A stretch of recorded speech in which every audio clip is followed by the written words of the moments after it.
year. This year, with the help of Reverend Jazzy Bostock from the Native Hawaiian Ministry Task Force, we applied for and received a Creation Care grant from the Episcopal Church. With this grant money, along with Mary Carpenter and Dr. Joseph Epic from Huli Plenary, which is the Reconciliation Task Force, and Father Kelly Abegi and Deacon Monty Bowman, also from the Native Hawaiian Ministry Task Force, we have planned a year-long emphasis on creation care, which will weave its way through the diocesan events of the year. These events include spring training today, a virtual summer speaker series, and a Mālama ʻāina volunteer event for Education Day before Diocesan Convention. We have called this year-long project Huli, which means to turn, to change, to reverse course as a manner of living. It is also the part of the kalo plant that is replanted. Huli then is a project to turn our hearts and hands and minds to the ground and water beneath us, to the diversity of voices around us, and to Indigenous and Native Hawaiian wisdom, particularly in this place. Amidst the changes in the U.S. administration, our priority and call remains the same, to turn our lives to care for what God made and called good, and to do so with attention to this place and to the people around us. This is the hope and work of Huli for this year. So there's a handout here with more information about these events, along with a QR code or link to follow to our webpage, which will have updated information as it becomes available. We are excited, August 2nd, save the date, to welcome author, botanist, and member of the Potawatomi Nation, Robin Wall-Kimmerer, as one of our summer speakers, along with the Kanaka visionary, teacher, and author, Dr. Kamana Beamer. If you would like the original file of the handout, they're half page, that if you want to use it for a bulletin insert, please let me or Ray know and we can send that to you. If you'd like a copy of the handout that has all this information, I can pass those out as well. So we thank Ray, Sybil, and the diocesan support staff who are helping us with our planning for the year. With that, welcome to our first event of Huli, Spring Training. And Jazzy will introduce our first plenary speaker. Good morning, aloha mai kakou. We are so thrilled that Dr. Jonathan Kay Kamakawiwoʻole Osorio said yes to our invitation. He is Dean of Hawaiinuiākea School of Hawaiian Knowledge. Dr. Osorio received his PhD in history from the University of Hawaii. At Kamakawiwoʻole, he has developed and taught classes in history, literature, law as culture, music as historical texts, and research methodologies for and from Indigenous people. His recent publications include The Value of Hawaii, Knowing the Past and Shaping the Future, which he co-edited and authored, and Dismembering Lahui, A History of the Hawaiian Nation to 1887. He is also a composer and singer and has been a Hawaiian music recording artist since 1975. Please join me in welcoming Dr. Jonathan Osorio.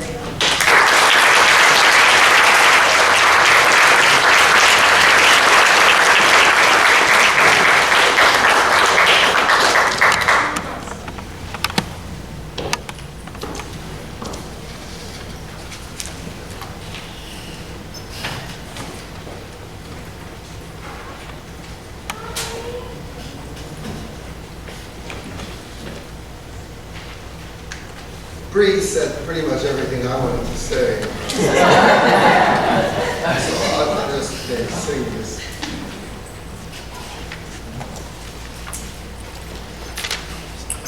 I did spend, it's a strange way that I put this talk together, and I'm going to try to keep it under 35 minutes.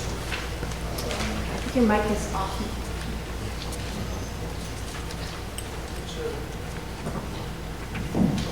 It's just not close. Okay. Can you hear me? Yes. All right. So I'm not sure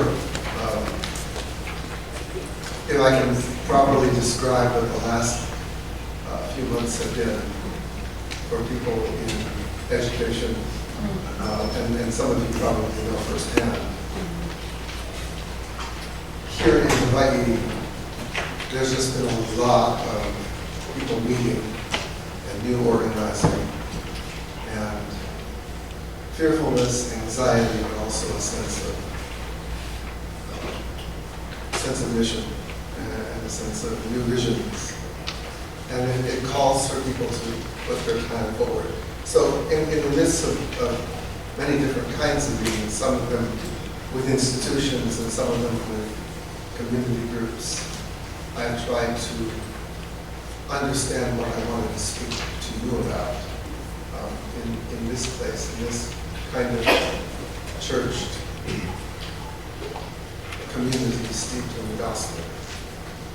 So I'm not open. And in the midst of all of it, the other thing that really has been more sustaining than anything else has been music, over and over and over again.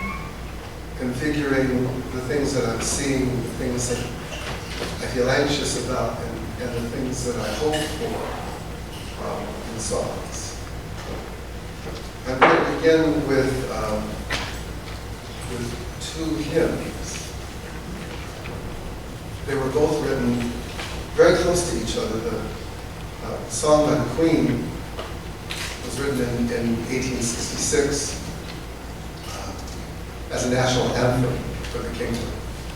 Huli Plenary wrote this at the behest of the king, Kay Kamakawiwoʻole, who was a member of his church.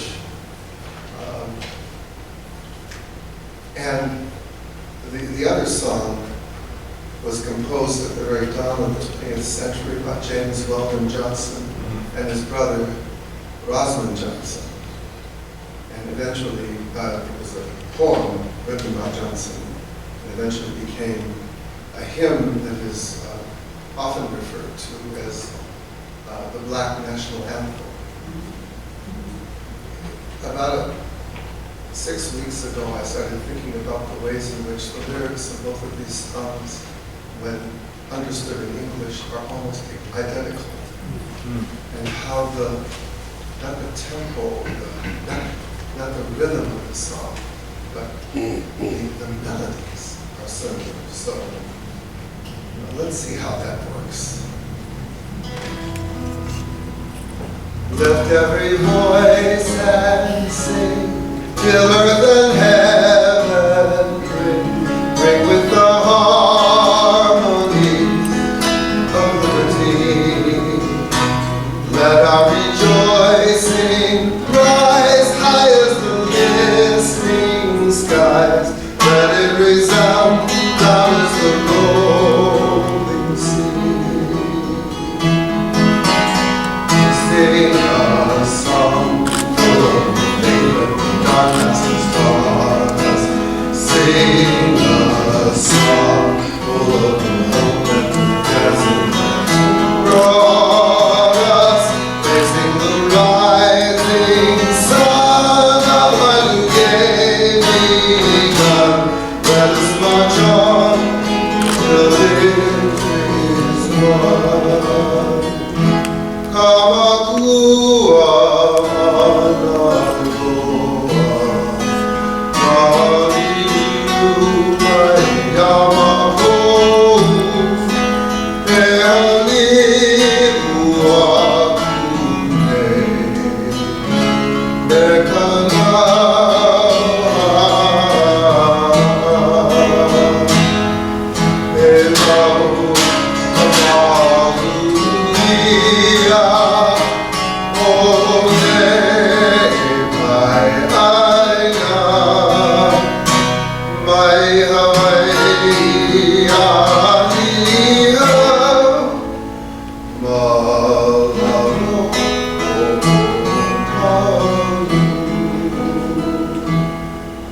Bless our feet straight from the places of God and empty. Bless our hearts from the wine of the world. Get thee, shadow beneath thy hand. May we forever stand true to our God, true to our native land.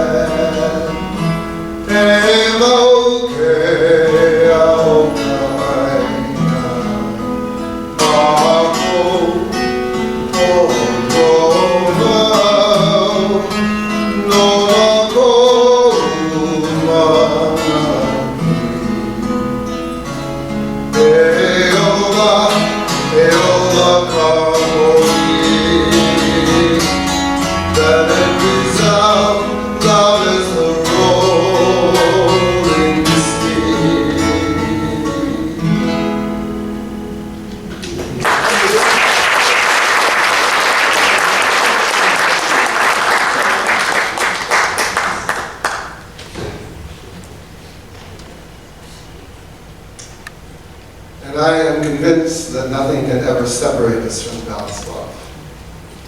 Neither death nor life, neither angels nor demons, neither our fears for today nor our worries about tomorrow, not even the powers of hell can separate us from God's love. Romans 8. It seems so appropriate to begin any talk before I say this. I didn't finish this. And you're going to know when I'm no longer reading the text, because I'll look at you and I'll be more uncertain, and I'll say crazier things. It seems so appropriate to begin any talk in this place with confession. So I confess that I was putting off preparing for this training until Jasmine contacted me late last week. She and I both revealed what these times are doing to our sensibilities, to our ability to calm ourselves, our mental well-being. And we are not necessarily the ones being threatened with loss of jobs, of needed government services. We are not the ones afraid to reveal our countries of origin, our political and even our spiritual convictions. Nevertheless, we needed to remind each other that God blesses us every day, indeed every moment. I want us all here to think about the people in communities scattered across this great ʻāina. I want us to focus for this time together on poor families, working class families, mothers and fathers, infants and elders, school-aged children who are undernourished, and whose healthcare network is unraveling around them. I want us to think about gay, lesbian, transgender people, God's loving creations, and consider their anxiety and fear in the face of this monstrous social discourse that seeks to extinguish them, to deny them humanity. And let us think of their parents and siblings who are facing the loss of a job and dread of the loss of shelter. And these are all things that are happening around us in Hawaii. But we must look further, past the horizon, to American cities and college campuses, where young men and women are seized by masked employees of the United States, kidnapped and removed from their families and communities, and sent to prisons far away. You may take a moment to rage at your country for perpetrating these evils, but not for long, because your attention, our attention, belongs with people.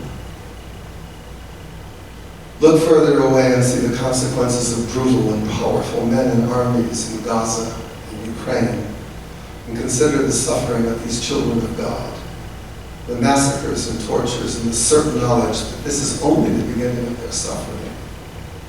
And if you can still feel the love of God after this, then you are ready to get to the real work of God's church. Jesus' message was always revolutionary and always come from his understanding that God is love.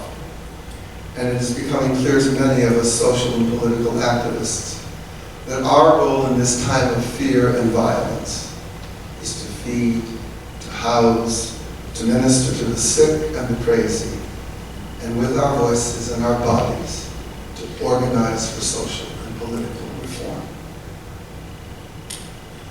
The path that America and so many other nations have followed, to extract wealth from the earth, labor from the helpless, and pointless consumption from the rest of us lucky ones, is a path that now reveals its guardrails. We have surrendered so much to this capitalist dream. Our connections to our families, communities, and we long ago surrendered our sacred ties to the land. So to reform our societies and rescue humanity's place on the earth, we have some considerable work to do. And it actually begins with what I asked from you at the beginning of this. Look at our people. These past 6 or 7 weeks, I've become a participant in numerous meetings with people in nonprofits, public education, Hawaiian trust organizations, and just audiences of people attending forums and panels directed at helping us understand the drastic political change taking place in America and considering tactics and strategies to deal with those changes. In every circumstance, I try to remind people that this uncertainty and the fear of being government targets because of our specific work, because of our words, because of our beliefs, may be new and frightful to most of us in Hawaii, but that fear is quite commonplace in many communities around the world, including communities in the United States. It may be especially fearful that government agencies are attending to our words and actions with implied and explicit threats. But we should remember that countless communities in Hawaii that over the past century were condemned, removed, sometimes burned to the ground, or subject to landfill that destroyed taro and rice ponds and other gardens their previous owners left to fend for themselves. So I think that the question of reconciliation today takes on a new meaning in Hawaii as we consider the harms that will come first to the unsheltered and the poor, the chronically ill or underemployed. Our aim cannot be to simply unseat the present government and go back to where we were, say, in 2015. We are where we are today because even the most principled among us could not say no to the abundance, the glut of production, wealth, and comforts of the last century. For over 50 years now, Native Hawaiians led protests of evictions, of devastations by the military, of the desecration of lands by industrial projects like geothermal or astronomy, and wind farms, and the expansion of tourism.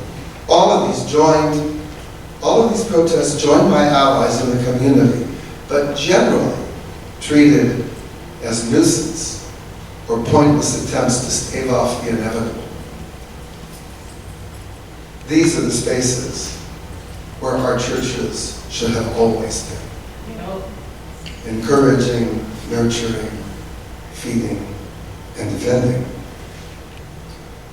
The federal government now makes environmental justice and global warming unacceptable phrases with explicit promises to punish organizations, even schools and teachers who dare to speak of them.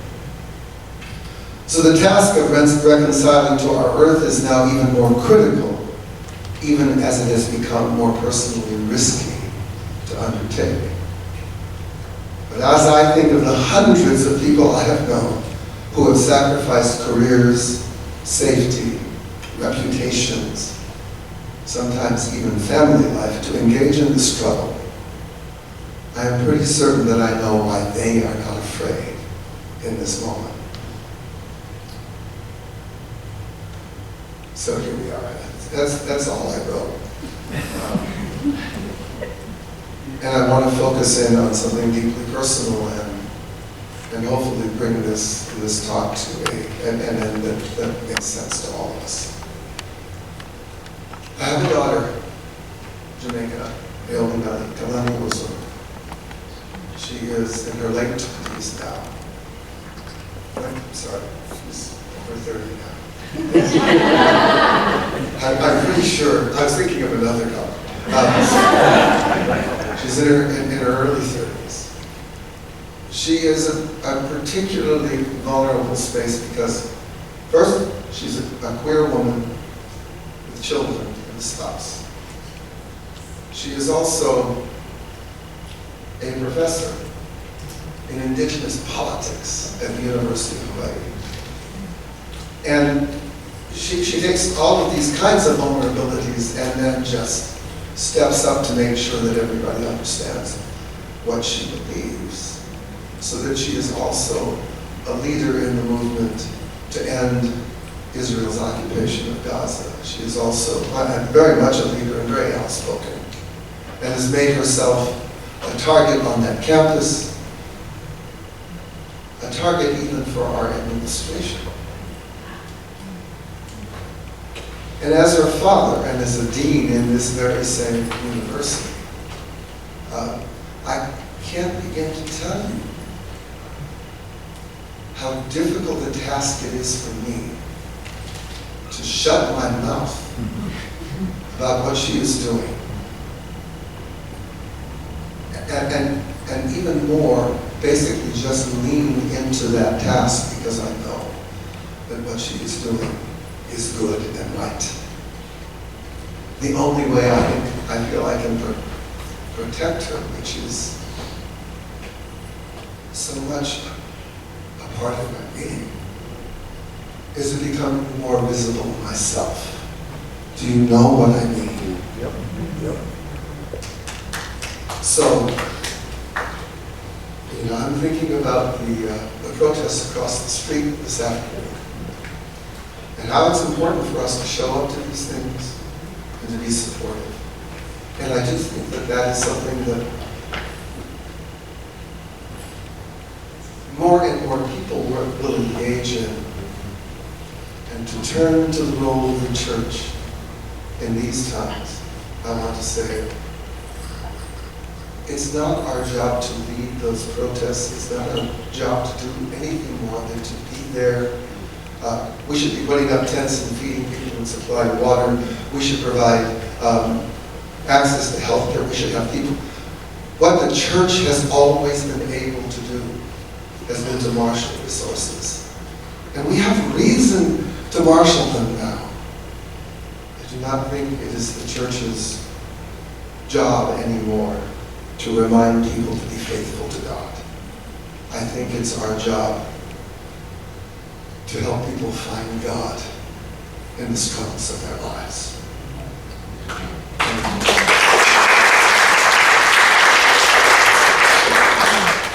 It seems like 35 minutes. I do think, as I bring this to close,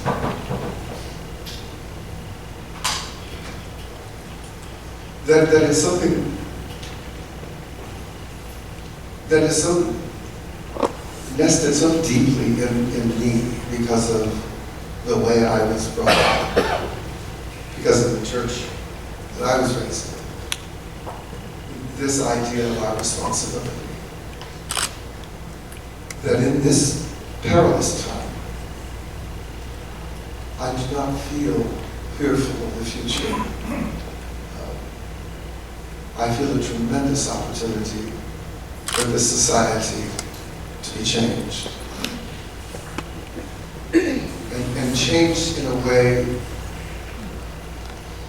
that brings the very most vulnerable of our people to the forefront, to create a society that is safe for them, because if it is, then it is safer for the rest of us. And how we do this is just a continual, daily integration, a daily meeting up with people, conversations, encouragement, money, organization, all of those things that churches have always been able to do. And who knows, maybe in the bringing of our people back to a sense of mission, actually a mission that starts with a genuine and open and unencumbered love for all of our creatures and for this earth. Maybe with that kind of vision, we can start the growth of this amazing gospel that Jesus began more than 2,000 years ago.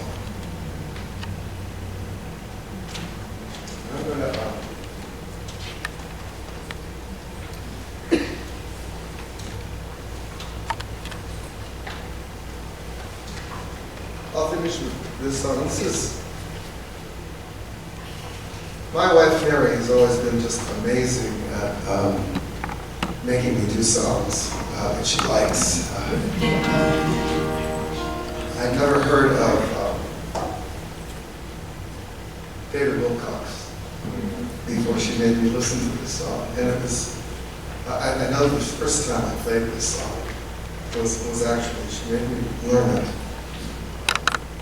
for a friend of ours who lost her daughter in a domestic violence killing. And we were asked to come to the funeral and for me to sing something appropriate. So I sang this. I want to leave you with it. I want to thank Jazzy and Bree and this and this diocese, the Episcopal Church, the ELCA. These are organizations that the congregational churches. These are the organizations that have always had a conscience that has shaped the better part of our natures, in my opinion. And I'm grateful. I'm grateful for the work that you've done. I'm really excited about the work ahead. You should be, because this earth and our people have known these kinds of times before. Brutal, violent, terrible times, fearful times. And we need to be that light again. This song is called Show the Way.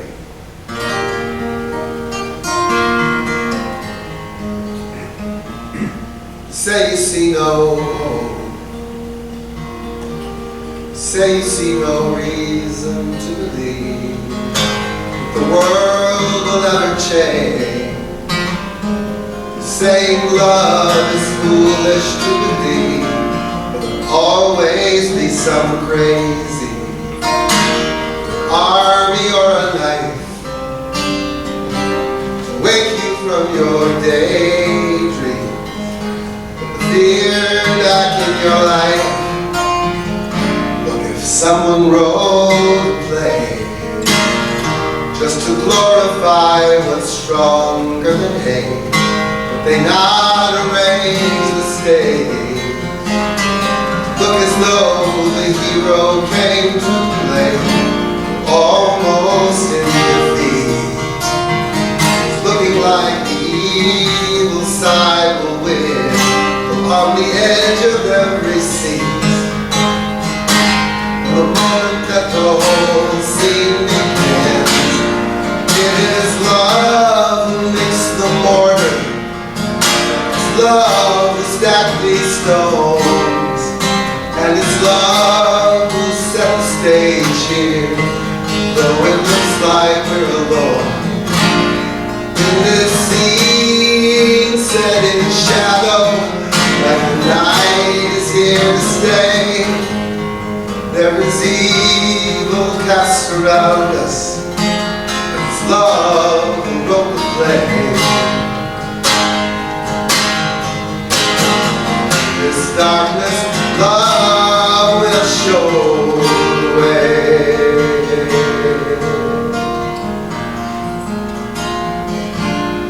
Now the stage is set. Feel your own heart beating in your chest. This life's not over yet. So we get up on our feet and do our best. Play against the fear. Play against the reasons not to try. We're playing for the tears burning in the happy angel's eyes. It is love who makes the mortar, and it's love who stacks these stones, and it's love who set the stage here, though it looks like we're alone. In this scene set in shadow, like the night is here to stay, there is evil cast around us. Love wrote the play. In this darkness, love will show the way.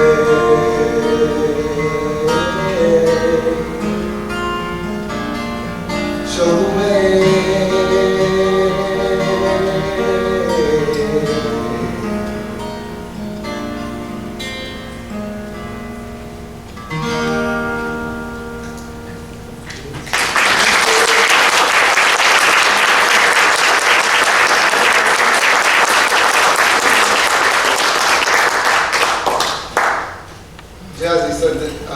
she wanted me to just speak for like this period of time and then I'll open this up for conversation, I think. And that is actually what we have to do more and more of this. Not simply just ask questions, but really offer ways ahead. And it has to come from people. So let's do that. Anybody want to say anything? Yes?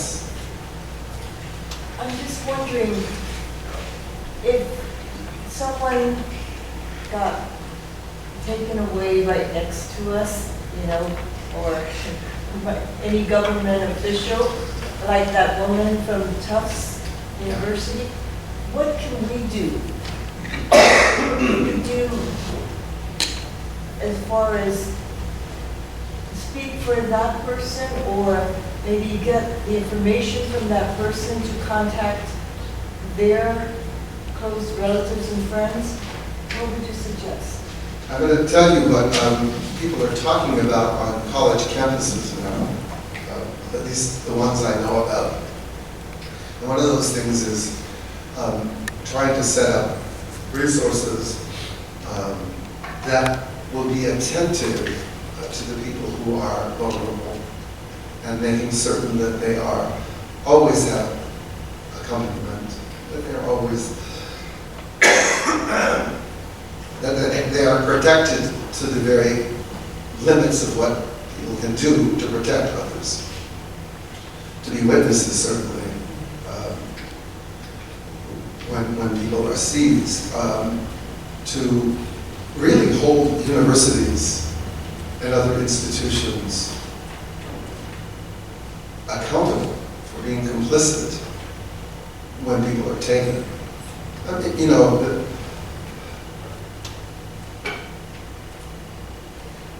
I could talk more about this in terms of what university administration feels, because I am an administrator and I hear these conversations. The fact of the matter is that it wasn't just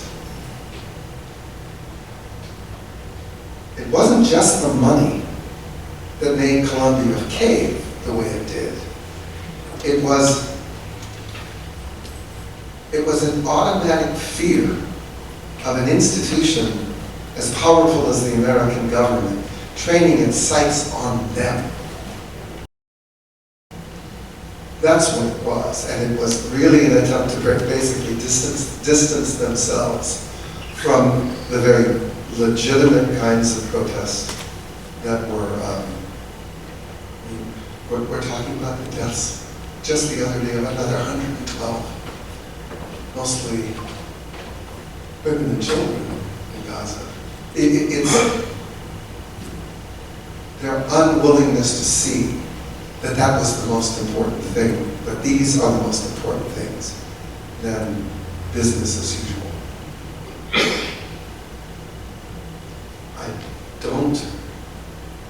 I don't know any other way of doing the kind of protection you're talking about than people organizing and providing community resources. In California, a beloved friend of mine who is a Lutheran pastor in Southern California, back at the very beginning of this scare, months ago, organized a community meeting where she brought in attorneys to talk to the people of her, not just her congregation, but people in the community around that congregation who are, some of them are not citizens, right? And she brought them all into this place to get instruction on how to deny access to ICE agents when they come to your house, what their rights are, advising them. And she told me in the week before she held the event how frightened she was that by doing this she may have exposed them all to risk. You know, these are not easy things. As it turns out, you know, the meeting was successful, and a blessed event. But think about the courage it took for her to conceive it. And by the way, that's why I'm not telling you her name. Not even consult her church council when she did it. I tell you, those kinds of acts of courage, again, are some of the things that inspire, that they make you realize that you have no other choice but to do exactly what you think you need to do. Yes. So, you talked about Colombia being afraid of the attention being trained on them in particular, and we see it now happening with Brown University and Johns Hopkins is having to Harvard, picking out of these institutions, and the fear that this pastor had of holding something like that, which we one of our churches has happened as well.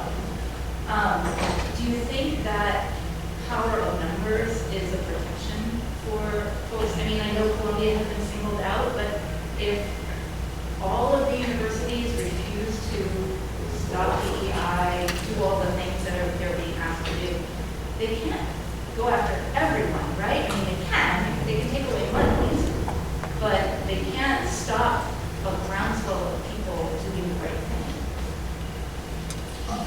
I think that broadening of this movement and bringing more and more people into it is the only protection we have. But it's also, it also turns out to be exactly the right thing to do. I always think about the way that those of us who have lived really, really privileged lives, and I certainly have, who own our homes, who had this remarkable stability, good health plans, all of those things.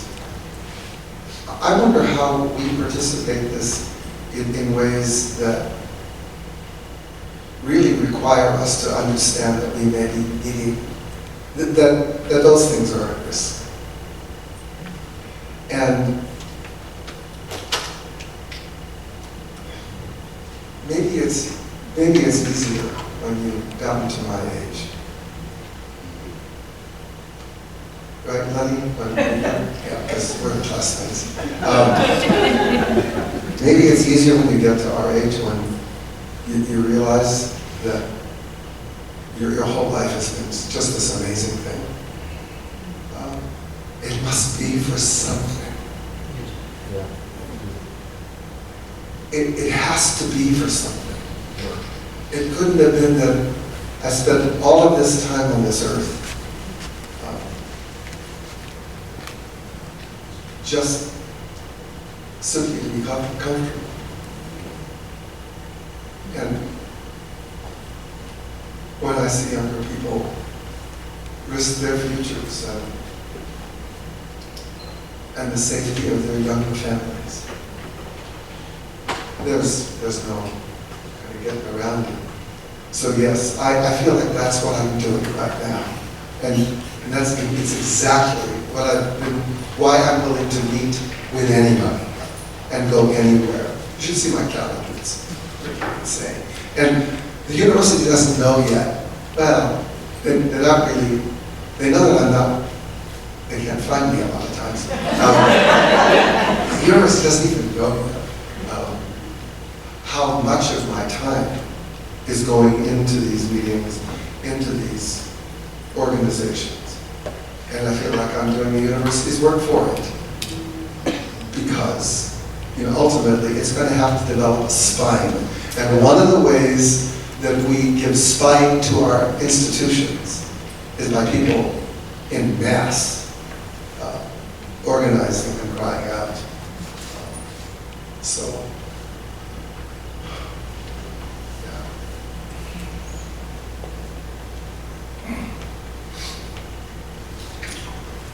yeah, Stephen's another classmate. I don't know why there's so many old people here.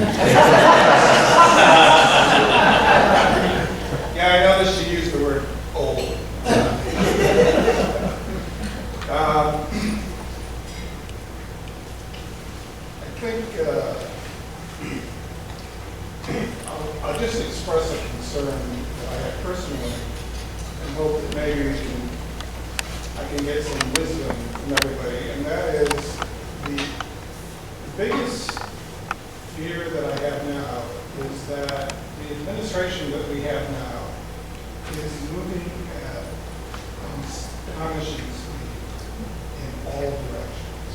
I mean, it is, in a macabre sort of way, I have to give them credit for just how fast they are moving in many, many directions.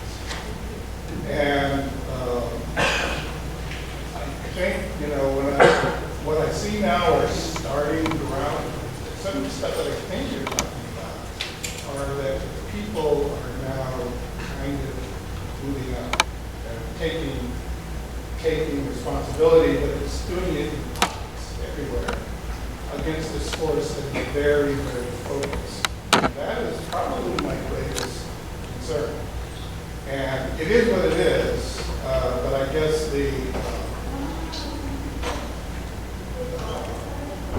two things. The groundswell that I think that you're talking about is one thing that is good.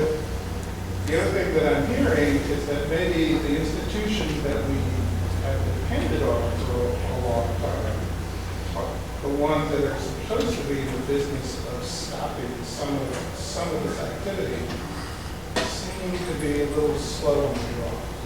And it's like, but we don't have, that's, I'm expressing nothing probably like this. I'm simply bringing it up. It's something that concerns me a lot. And I don't know what the answer to it is. You know, we have to deal with the situation as it is now. But I don't know. I'm looking for magic answers.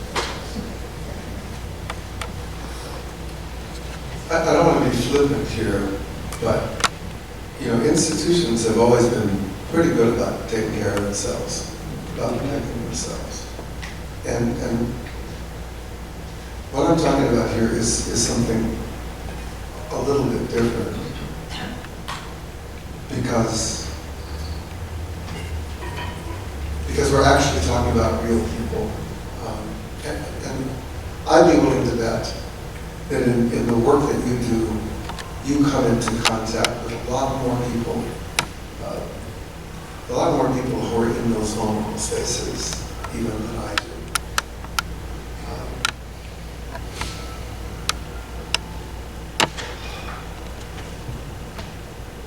You're right that we don't have the advantage of being able to move as quickly as the federal government is. But I will say that what Washington is doing, which is basically acting on an impulse of actually a number of different kinds of impulses that seem to stem from the minds of a couple of people who truly don't have any kind of calculated future in mind except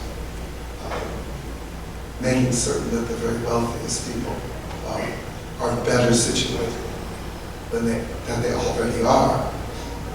I don't think that is something that will produce anything particularly efficient. It's destructive. And there are things that will probably not be able to be rebuilt institutionally that have been really important safeguards. So we have to find other things and other ways to protect. We have to reach other resources. We have to do what that federal government is saying they will not do, and whose actions are going to make sure that even if this government is overturned in the next year and a half, or in the next 3.5 years, so much damage will have been done to these departments that honestly we're going to be dealing with a very different kind of reality anyway. So the time for building is now, and it starts with communities that have the faith, the trust of its people.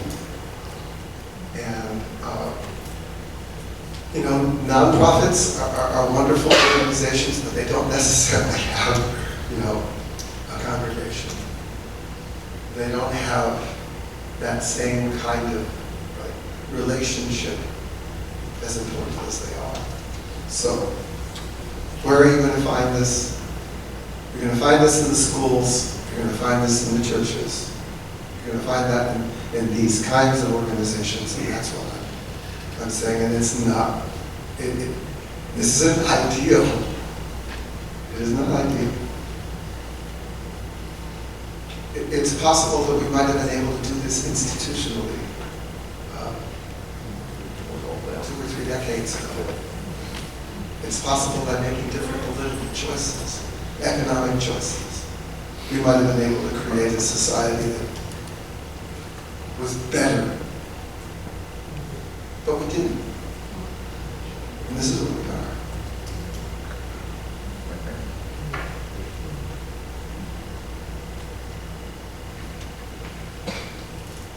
Yes, sir. What happens when you see an injustice? A lot of times you call 911, call the police, do something about it. In this case, we call the Attorney General, who represents us as a state. So what has the Attorney General been doing? Let me just read briefly. March 14th, Attorney General Lopez wins temporary block on mass firing of federal probationary employees, fired employees into jobs back. It's good. March 24th, Attorney General Lopez leads fight to stop President Trump from shutting down the Department of Education, and on and on and on. Attorney Generals throughout the country are pushing back, and they're winning. There's an organization called Defenders of the Democracy. Yeah, lawsuit after lawsuit after lawsuit against the Trump administration, and they're winning. 85% of the cases are stopping what the Trump administration do. He's getting a view to say, well, why are you guys not doing this? In the meantime, stop mass violence. So in our case, as citizens, don't call 911, call the Attorney General, complain to them, like there is something going on that we don't like. We don't represent the government, they represent us. So, that fight is on. We're getting straight. We're winning. Thank you. Thank you. I don't disagree with political organizing, and there are people who are talking about, you know, helping to bring this kind of message into the legislature over the next few years, and I think that's really important work. I do. But I came here this morning to speak to this church, and you know what this church does, and other churches do. Because I think that we are pretty well situated to begin that kind of work. I'm a historian. As a graduate student, I was forced to read Tacitus. Forced. But at least it was in English. Tacitus and others talking about the collapsing Roman Empire. Talked about the ways in which these new Christian churches in Rome and in the empire were taking over what government had once done, what the economy had once done. Feeding, clothing, educating. We know what that became eventually, and it was oppressive, but in those days, 300, 400 AD, the churches were a blessing. That's always stayed with me, that notion of where that help, where that nurturing, that feeding comes from. It was a simple message today, and I do think that the courts should stand up to this president. I I don't know what happens if the president disregards them. Everybody's waiting to see where this all plays out. Regardless of what they do, I think that there is a task for us.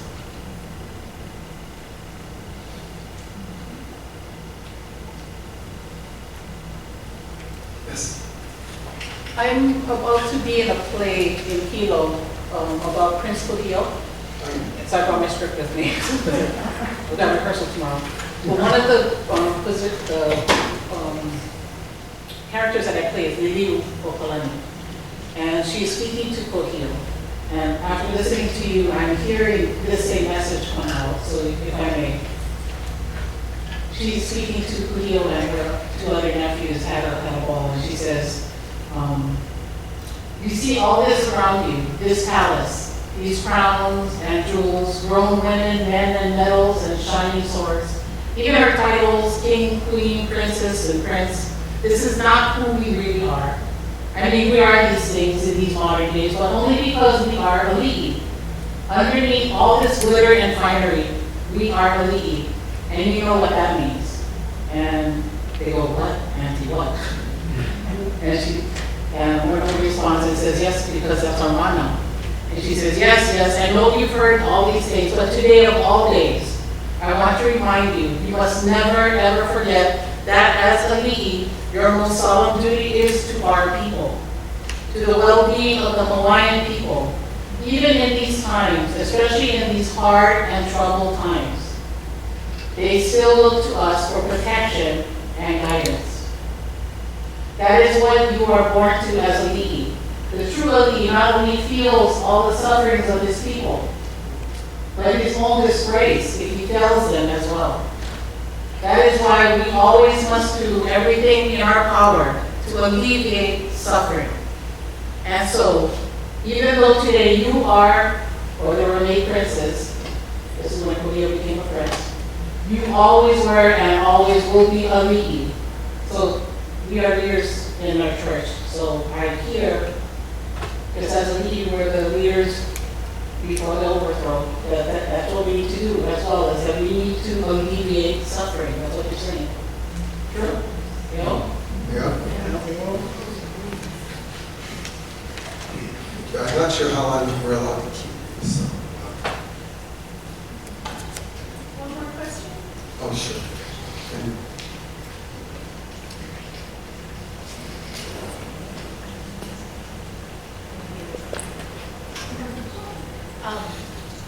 Inspired by the last speaker, by that, can you give us any of your insight?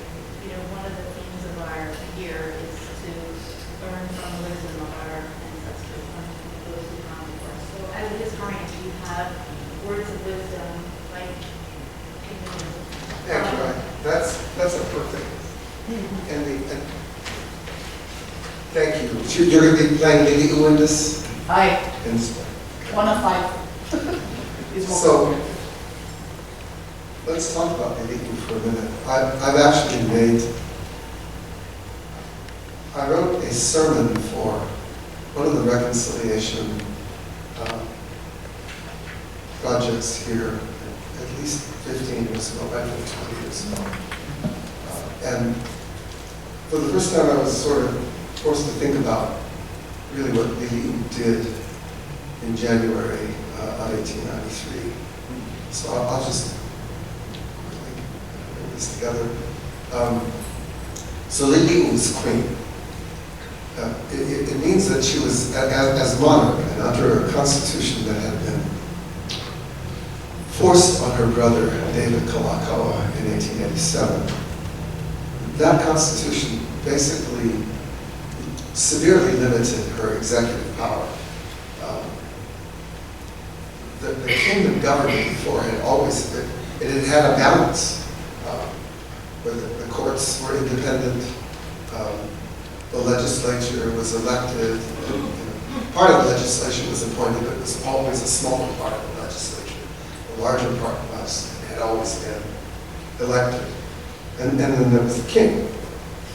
And that was severely changed in 1887. So the Queen really didn't have any executive power. She was pretty much at the mercy of her cabinet.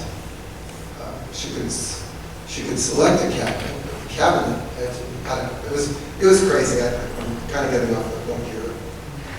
How amazing she was. The Constitution of the kingdom at that point did not serve really anybody.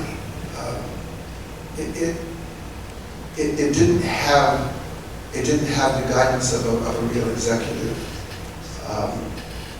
and her own people had been opposed to it and were continually appealing to her to reinstate the old Constitution.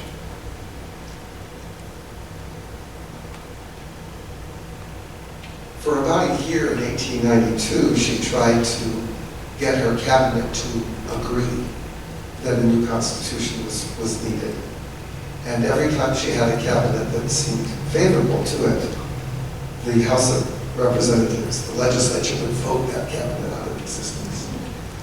So she finally was able to get a cabinet that said that they supported it. Just at the close of the legislative session.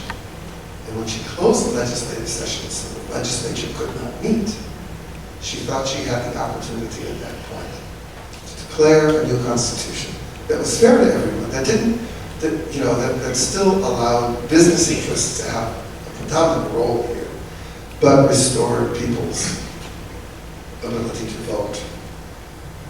And when she did this small group of American businessmen, mostly American, Europeans, formed themselves into a cabal, contacted the American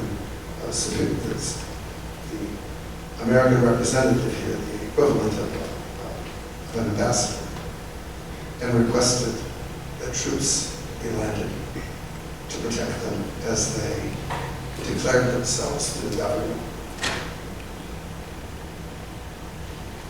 That minister called on the captain of the ship, the USS Boston, and the Boston brought a company of men ashore.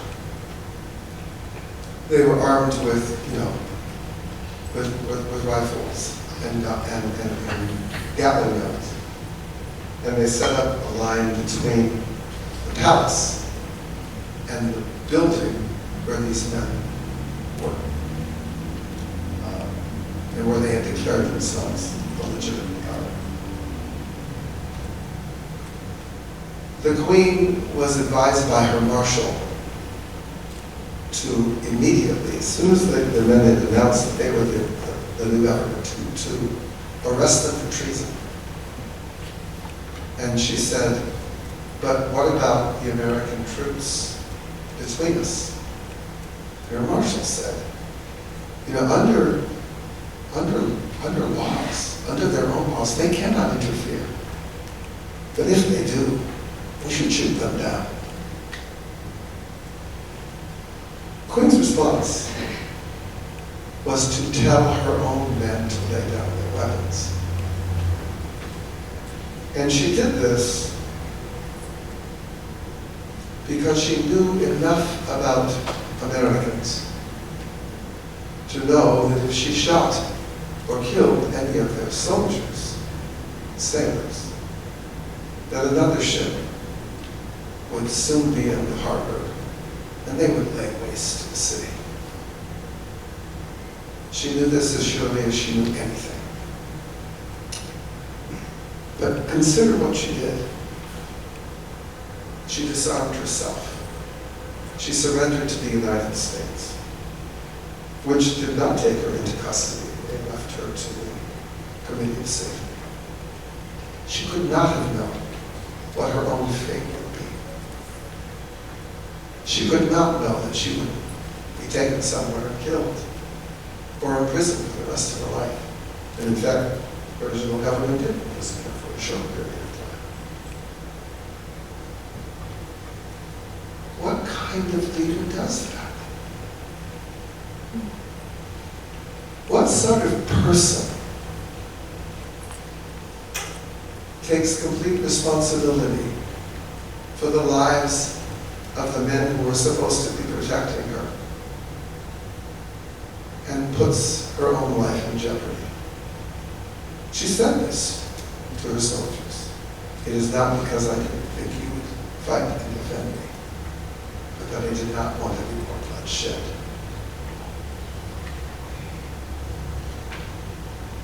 That's the kind of leadership we're talking about. It's not just rare, it's almost non-existent. And we are the people who are alive today because of what she did.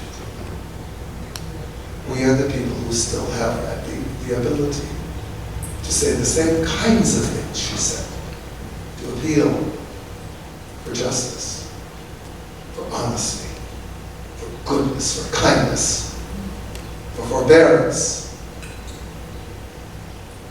We're alive today to do that.